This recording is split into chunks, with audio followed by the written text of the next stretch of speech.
He's asking if you have any advice about legal tech. Can you speak to any challenges faced when implementing tech? Was there resistance on uptake? And if so, how did you overcome that to drive broad use? Yeah, for sure. Hey, Stefano, good to see you again, man. Yes to all of those things. And I think it's always going to be the case. So I think the implementation, that's the part that I was talking about last time, which is for me, don't make it about your own purpose. Nobody cares. So as long as it's solving other people's problems for the reasons that they want to solve them, not the reasons you think they want to solve them, but like actually the humility and curiosity to learn, then you're going to be speaking their language automatically, already going to get support on the implementation.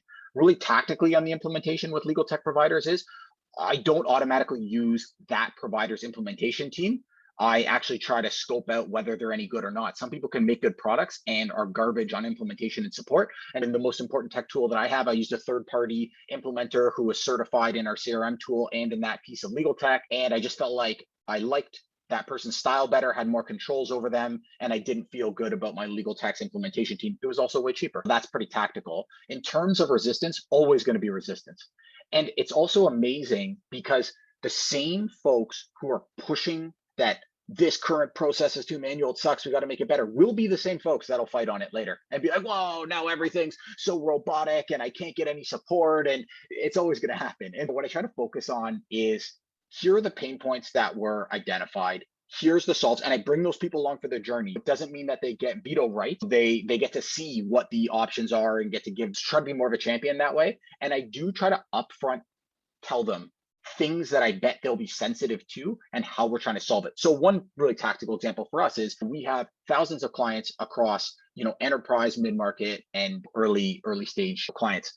And our enterprise clients see 7 figures a year that they're paying us, and we're changing from this 15-page document called a SaaS agreement to a 2-page document called an order form that had online terms and conditions and an online website. Now, lawyers all know all of this stuff means the same thing. It's just different packaging. It doesn't matter. But to business teams that are very used to certain processes, they might feel like, oh my God, enterprise clients never going to sign up to something like that. And I think if you're aware of this stuff on the front end, you come armed proactively or reactively with, they will, because I've done it many times as a buyer and a seller. And so I used to use a true example, and I'd even bring it up if I had to, a redacted version of, this is what Oracle does.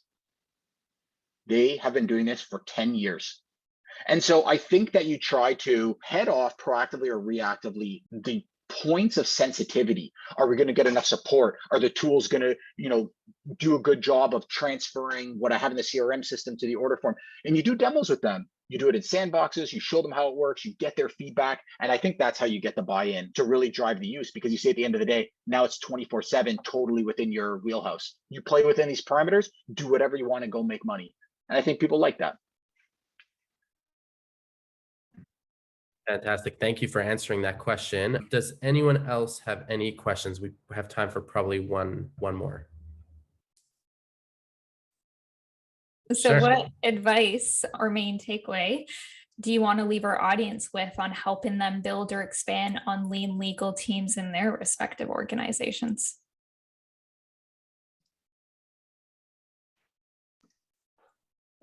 So I think maybe in terms of building out, I think maybe what I'd like to maybe touch on is Chad's point in terms of resistance. Yeah, absolutely. I think that if you don't get some resistance, you're probably not doing something enough. If you actually want to be transformative, you're gonna get resistance. So yeah, you have to be proactive. You have to plan it out. You have to be ready for those things. As Chad said, you get a sandbox going, figure out how it works, figure out how you can make it as as easy as possible. Make charts about how things work, and reaffirm points a few times. And be ready, and also be ready to change that plan. You might get feedback, and I actually include one thing we're working on right now. I included a lot of feedback in 2 points throughout the process for the other teams. This is what it's going so far. This is one way we can implement this technology. Here's another way. And does this work for our borrowers? Does this work in this way? And then work on that feedback. And as Chad pointed out, like nobody cares what you got to put your ego to the side. Nobody cares what you want. It has to be for the betterment of everyone. And so you need to take that feedback and put it in and make something work for you. I think that's where I would leave it, is you got to make it work for you and for the organization, is what I meant to say.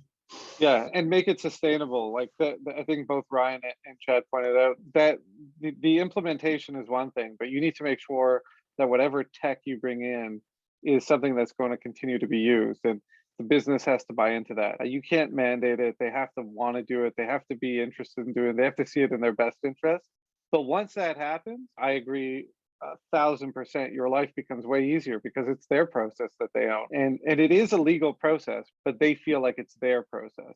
And so that really is the key to having a sustainable, lean legal team that can rely on tech, is having those tools. And when you implement them for the long term, all of us on this call have bought a tech tool at some point that gets no use. And that feels the worst. We all learn from our mistakes, and building those sustainable teams and those sustainable processes. And if you have to hire someone to help with that, that's well worth it, or else your investment's going to be for naught. Thank you. Okay, so it's 2:01, so we'll just do some closing remarks. First of all, thank you so much to the panelists, Jamie, Chad, and Ryan. This was really fantastic. I know I learned a lot, and I hope everyone else did as well. Thank you, Tiffany, my co-host. Yeah, so just to echo, thank you all so much for attending, for Avi for being an amazing co-host, and to our three panelists, Jamie, Chad, and Ryan, thanks so much for those valuable insights. I did want to leave our audience with one special offer from MinuteBox. If you do sign up for MinuteBox by April 1st, you will receive our MinuteBox Action Pack for free. It is one of the most comprehensive collection of MinuteBox transaction precedents ever assembled, with pre-built workflows to help with that efficiency. So if you are interested, you can just reach us at minutebox.com. Everyone that is attending today, we are running a conference in May, a virtual conference. Jamie actually will be one of our presenters, so very excited for that. If you've logged on to LinkedIn in the last 2 months, then there's no chance you didn't hear about this conference, because that's all I'm talking about. So for anyone that hasn't gotten their ticket yet, we're doing 50% off for the rest of the week. And the code to get that, which I'll also include in the email, is LeanLegal50. So again, LeanLegal50 at checkout to get 50%. And yeah, I hope to see you all there. Again, thank you to everyone, and have an amazing day. Thanks so much. Bye, everyone. Thanks, see you. Bye. Thanks all.